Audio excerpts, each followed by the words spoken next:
Michael Block's Fairytale tournament will go down as one of the biggest highlights of 2023 from a player that didn't even win the tournament. And the bag he used to finish in the top 15 to get his place in next year's PGA Championship couldn't be more stereotypical when it comes to a golf coach's bag than the one that he used. Luckily, I've pretty much built the whole bag to go and play a few holes with. Well, that's got chances. Oh no, that's gone way too far. This weekend, Michael Block completed every club professional's dream. Enter qualifier, get through to the final rounds, get your place in that said major championship, and not only that, hold his own to make the cut and then finish inside the top 15. Now we're going to look through the whole bag. We're going to look through the story, some of the shots, and also the golf course, which potentially suited Michael. And I think it's also worth mentioning, even though the media want to classify Michael as your typical golf club pro, he's definitely a lot better. Looking at some of the recent finishes that he's had over the last year or so. But that's why I find the bag so interesting, as well as the mental state that he had throughout the weekend, because believe it or not, every region, every county will have a club professional that wins their regional events pretty much every year. And when it comes to ball striking, driving, chipping, wedge play, putting, is as good as some of the world's best golfers.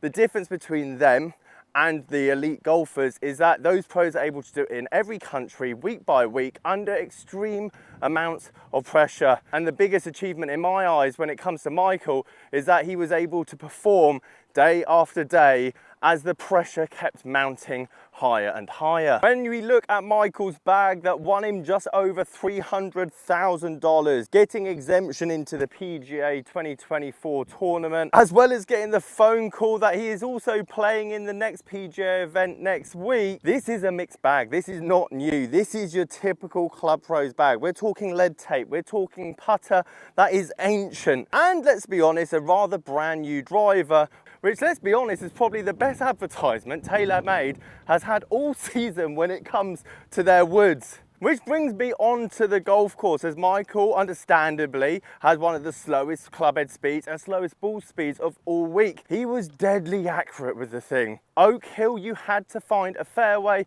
and so many of the big hitters had to resort to driving irons, fairway woods, off tee boxes, just so that they can find the short stuff. Meaning when it came to Michael, he wasn't that much further behind than any of the bigger hitters. And to be honest, the rough and course conditions kind of leveled the field when it came to distance off the tee. But let's talk about the most famous hole-in-one of 2023, and arguably will go down as the most famous hole-in-one of this season.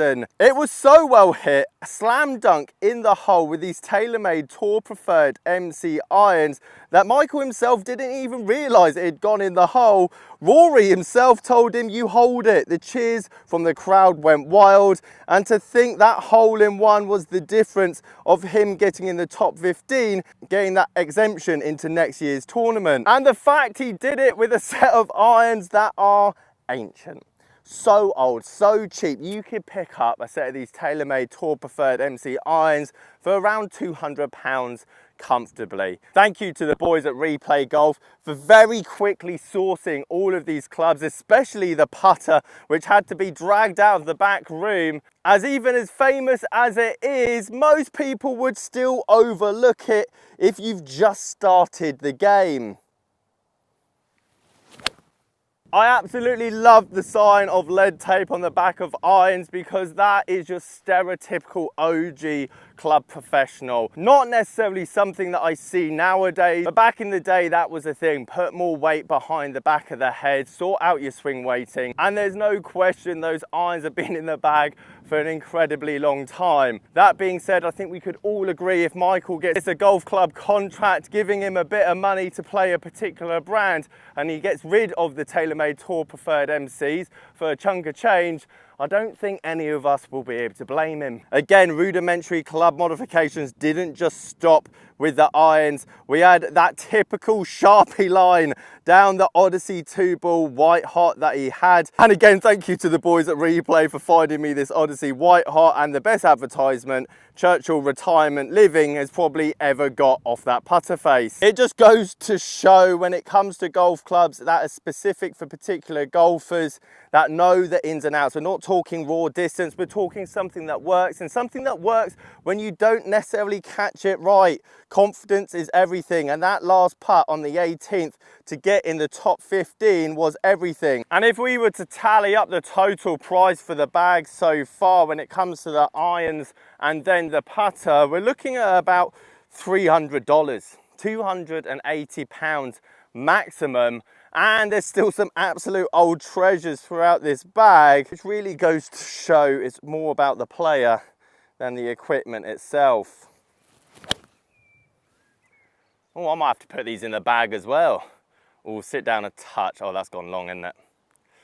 Oh, good job, I need to hit the wedge next. When it came to his wedges, they were tailor-made through and through. Interestingly though, not all upgraded to the mill grind 3s, which I'd love to know the reasoning behind. But as you can see him tinkering with the swing weighting and more lead tape at the bottom end of the bag, these mill grind 2 wedges obviously offered him something more than just spin confidence, but let's be honest, probably more than likely the gapping that he needed them to produce. And if you were able to watch the tournament around Oak Hill, hitting half decent wedge shots out the rough was so crucial to gaining a decent round around there. Forget brand, forget how new, you need to know the number that that wedge is able to produce, and more importantly have complete confidence it's going to go that number even in the most pressured environments.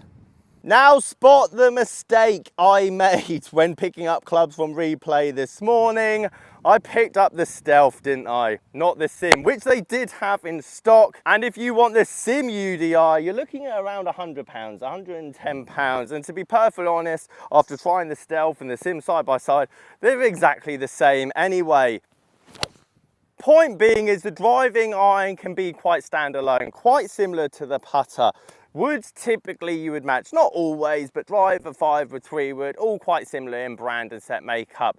Irons and wedges again have to blend at the bottom end, so again have to be relatively similar in flex, loft and swing weight, and to get yourself down the middle in those pressured environments. Mine, for example, is this Strixon ZU85 iron, which again I'm doing for a separate video, and after using it at a charity event last week, I need to put it back in the bag. And when I had to hit it in front of 20 different groups of 4 different golfers, it was able to perform enough that I didn't embarrass myself and potentially got some kind of admiration that I could hit the thing as far as I did. Maybe I need to draw the Sharpie alignment down this Odyssey white hot to give me a bit of the Michael Block magic that's required to sink or get close to some of these putts.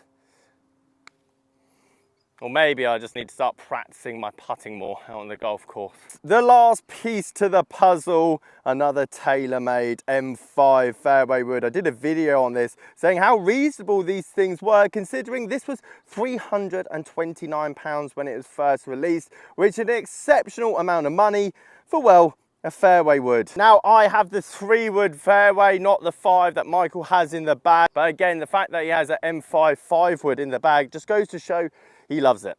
It works, and that's what a 5 fairway wood is supposed to do.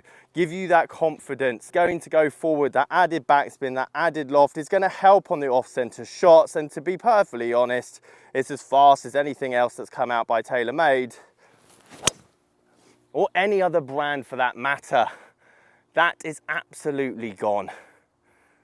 And for the fact you can pick one of these up for around £100, I wouldn't blame you if you got one in the bag. All right, the last chance I get to hit these TaylorMade Tour Preferred MCs. Arguably the cheapest TaylorMade set you will see on the world stage this year, until, well, potentially next week, when Michael probably will get them back out on the golf course yet again. Oh, help it, wind. Slide it a touch. Do it for me. Massively short. Guys, if you like this video, you might like this video up here on the right hand side where Jason Day used some pretty old clubs to get his first PGA Tour in 5 years, and he had a pretty mixed bag to get the job done. Catch you guys later.